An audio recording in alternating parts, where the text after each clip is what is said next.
sometime in 1930s, my late great-grandparents, Reginald Ernest Wilfred Fairley and his wife Margaret Fairley, it was during the Depression, and they wanted a job for their children, my grandfather and his brothers and sisters, and they decided, no, let's have a movie theater, because he had theater equipment companies at the time, where they would equip movie theaters. So he had all the means to equip a movie theater, and he knew the theater business inside out.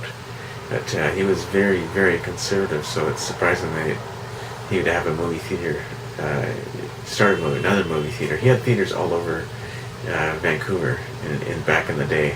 I can't even keep track. I wish I would have written them all down. They're all over the place.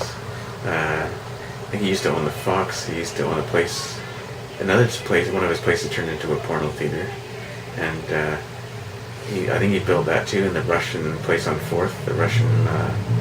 What is it? It's the place on 4th, whatever. It's some Russian group meeting place or something. I don't know. But he had that. I mean, I could just go on all the places. But he worked his butt off. He really worked hard, that guy. He was very, very well respected in the community. He was an incredible guy. Phenomenal guy. I remember him as a child. He was in the paper where he climbed the gross mountain with us at 80-something years old. And as a little kid, like 8 or 9 years old, they didn't think anything of it. It's like, oh, of course he's going to come with us. I think he did it better than my grandfather did. He was zipping up there and no problem. He was next to the gross grind we did. And so back to him building the theater. Let's rewind even further to where him and my great-grandmother met.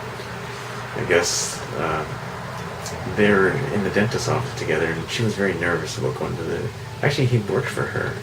He worked for her way back when, and she was nervous about going to the dentist, so he offered to go with her and hold her hand. So he held her hand during the whole dental procedure back then, and I guess it was love after that. And they were madly in love with each other, and so they had let's count here. 5 kids? Oh my God, it's 5 kids, yeah. It's a double count down, I had that wrong. My grandfather's one of their kids. And Connie sold the first ticket here. So they built this place. My grandfather even helped wheel the wheelbarrows up here.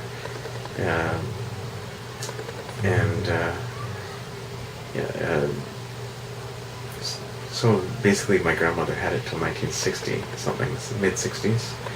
Technically it was her theater.